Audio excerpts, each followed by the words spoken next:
બધા જ મિત્રોને ગીતા રાઠોડના રામ રામ, જય મેરડીમાં, જય દ્વારકાધીશ, હર હર મહાદેવ. મિત્રો, આજથી પવિત્ર શ્રાવણ મહિનો ચાલુ થઈ ગયો છે, તો બધા જ શિવ ભક્તોને ગીતા રાઠોડ તરફથી હર હર મહાદેવ. મહાદેવ બધાનું ભલું કરે એવી મારી મહાદેવને પ્રાર્થના. તો આજનો વિડીયો છે મારો ભક્તિનો જ છે. આજનો મારો વિડીયો છે કે પવિત્ર શ્રાવણ મહિનો. પવિત્ર શ્રાવણ મહિના ઉપર આજે હું વિડીયો લઈને આવી છું. તો મારો આ વિડીયો તમને ગમે તો લાઈક, શેર અને સબસ્ક્રાઈબ કરવાનું ભૂલતા નહીં. બધા જ મિત્રોનું ગીતા રાઠોડની યુટ્યુબ ચેનલમાં હાર્દિક સ્વાગત છે. તો આજે આપણે જોઈએ કે પવિત્ર શ્રાવણ મહિનો એટલે શું, એના ઉપર હું વિડીયો બનાવી રહી છું. તો મિત્રો, હું બધા જ વિડીયો મારી જાતે જ લખું છું અને જાતે જ બનાવું છું. તો એમાં કાંઈ ભૂલ થાય તો મને માફ કરી દેજો. હર હર મહા. તો મિત્રો, શ્રાવણ મહિનો એટલે એકદમ પવિત્ર મહિનો. આ મહિનો શિવને ખૂબ જ પ્રિય છે અને ખરેખર કહું તો મને પણ શ્રાવણ મહિનો ખૂબ જ પ્રિય છે. કેમ કે આખો મહિનો તમે જોશો કે ચારે બાજુ શિવ શિવ શિવ ને શિવ જ. ચારે બાજુ હર હર મહાદેવના નાદો સાથે ભક્તો મંદિરમાં ઉમટી પડે છે અને મહાદેવની કૃપા મેળવવા માટે જપ તપ બધું જ કરે છે. એટલે શિવનો પવિત્ર મહિનો એટલે શ્રાવણ મહિનો. અને શ્રાવણ મહિનો એટલો પવિત્ર છે કે આખો મહિનો તમે જપ તપ બધું જ કરી શકો. જે દેવોનો પણ દેવ છે એટલે કે મહાદેવ. મહાદેવ એક એવા દેવ છે કે જેને સૌ કોઈ પૂજે છે. અને મહાદેવની મને એક વસ્તુ ગમે છે કે મહાદેવની જ્યારે તમે પૂજા કરવા જાઓ ને ત્યારે કોઈ સમય નથી. અમુક દેવી દેવતાના સમય હોય છે કે આ સમયે જે આમની પૂજા કરવાની, માતાજીની આ સમયે પૂજા કરવાની, આ સમયે આરતી કરવાની. પણ મહાદેવના દ્વાર હંમેશા 24 કલાક ખુલ્લા હોય.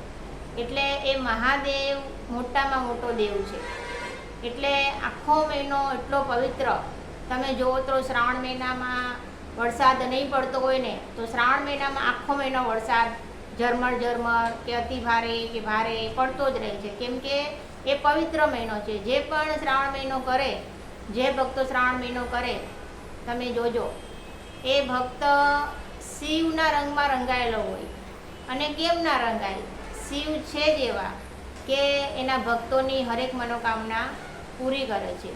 એટલે આ શ્રાવણ મહિનામાં જે ભક્તો શિવના રંગમાં રંગાયેલા છે એમને મારા કોટી કોટી પ્રણામ. અને બધાને હર હર મહાદેવ સાથે આ વિડીયો તમે જોજો. આપણને જેમ શ્રાવણ મહિનો પ્રિય છે એમ ભગવાન શિવને પણ આ શ્રાવણ મહિનો અતિ પ્રિય છે. બધા જ શિવ ભક્તો આખો શ્રાવણ મહિનો શિવના મંદિરે જાય છે, જળ ચડાવે, દૂધ ચડાવે, બીલીપત્ર ચડાવે. અને આટલી વસ્તુમાં ભોળાનાથ શિવ ભક્તોને જે માંગે એ વરદાન આપે છે. શિવ છે જ એવા ભોળા. આપણે શિવની છબી કે શિવનું શિવલિંગ આપણે જોયું જ છે. એમાં આપણે જોયું છે કે શિવે કોઈ જ આભૂષણ ધારણ નથી કર્યા. કેમ કે પોતે એક જોગીની જેમ રહ્યા છે. એ પોતે એક સ્મશાનવાસી કહેવાના છે. એટલે એમણે જ્યારે આપણને ખબર જ છે કે જ્યારે સમુદ્ર મંથન થયું ત્યારે શિવ ભગવાને પોતે આપણને અમૃત આપી અને પોતે ઝેર પીધું. એટલે જે ઝેરના પીનારા છે પોતે ઝેર પીવે છે અને આપણને અમૃત આપે છે. તો એ દેવ કેવા કહેવાય? એટલે એવા જે શિવ ભક્તો હોય એને પણ વંદન છે અને શિવને પણ કોટી કોટી વંદન છે. કેમ કે શિવ જેવો કોઈ દેવ નથી. મહાદેવ મોટામાં મોટો દેવ એટલે મહાદેવ. ભોળામાં ભોળો દેવ એટલે મહાદેવ. એટલે અમુક લોકો આખો શ્રાવણ મહિનો કરે છે અને અમુક લોકો જે આખો શ્રાવણ મહિનો નથી કરી શકતા એ ખાલી સોમવારના ઉપવાસ કરે છે. અને જે સોમવારનો ઉપવાસ પણ નથી કરી શકતા એ લોકો મંદિરે જાય છે, અને જે મંદિરે પણ નથી જઈ શકતા એ લોકો ગાયને કે કૂતરાને રોટલી આપે છે.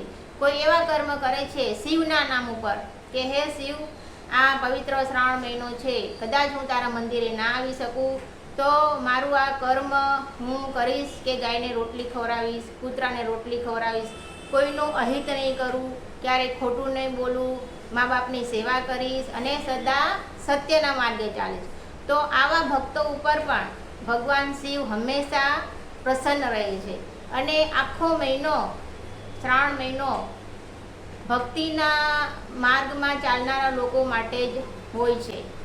શ્રાવણ એટલે શિવની ભક્તિ, જપ, તપ, ઉપવાસનો મહિનો. આ તમે શ્રાવણ મહિનામાં જોયું જ હશે કે શ્રાવણ મહિના પણ ઘણા ખરા લોકો જે ઉપવાસ કરે છે એ ખાલી એક ટાણું કરે છે, અમુક લોકો ખાલી પાણી પીવે છે, અમુક લોકો નકોડા ઉપવાસ કરે છે. એટલે એટલા બધા શિવમાં રંગાઈ જાય છે કે એને શિવ સિવાય કશું દેખાતું નથી.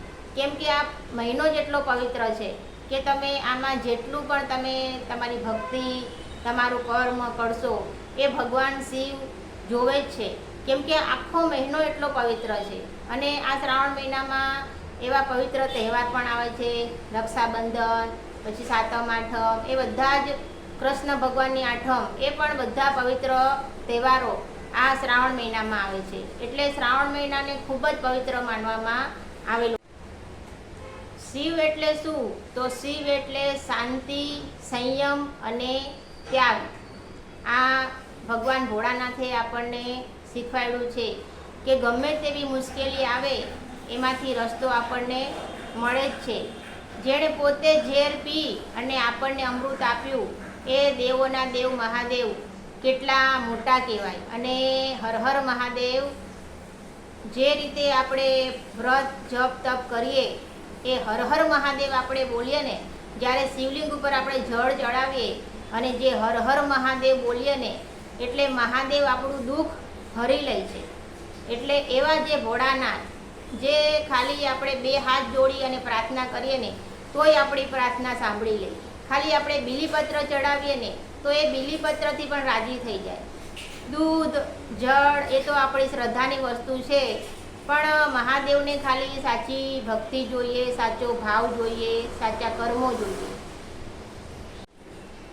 આ પવિત્ર શ્રાવણ મહિનામાં આપણે એક સંકલ્પ કરીએ મિત્રો કે આપણે શિવ પાસે કશું માંગવું નથી, પણ શિવને આપણે આપીએ. તો શું આપીએ? તો આપણે સંકલ્પ કરવાનો કે આપણી કોઈ ખરાબ આદત, આપણી નિંદા કરવાની ટેવ, આપણી આળસ, આપણી ભક્તિ ન કરવાની ટેવ, ખોટું બોલવાની ટેવ, ખોટા કર્મો કરવાની ટેવ, ભગવાનને પ્રાર્થના કરીએ કે હે શિવ, હે ભોળાનાથ, આ બધી મારી કુટેવો છે એ તું તારામાં સમાવી લે અને મને સાચા માર્ગમાં ગતિ કરાવ અને સાચો ભગત બનાવ. હે શિવ, તું મોટામાં મોટો દેવ છે, તો મારી આટલી અરજી તું સાંભળજે. ગુસ્સો, અહંકાર આ બધું આપીને આપણે શિવ પાસે શું માંગીએ? તો સારા વિચાર, સારા કર્મો, સાચી ભક્તિ અને હંમેશા સત્યના માર્ગ પર ચાલવાનું. આપણે શિવને પ્રાર્થના કરવાની કે હે શિવ મહાદેવ, મોટામાં મોટા દેવ, ભોળા દેવ, મારી આ પ્રાર્થના સાંભળજે. પવિત્ર શ્રાવણ મહિનાનો વિડીયો મેં બનાવ્યો અને શિવની મહિમા જે આવડી એ કીધી છે, તો એના માટે ભજન તો ગાવું જ જોઈએ. તો શિવનું ભજન એક ગાઉં છું. તમને ભજન કેવું લાગે એ કહેજો. હર હર મહાદેવ. જય શ્રી કૃષ્ણ.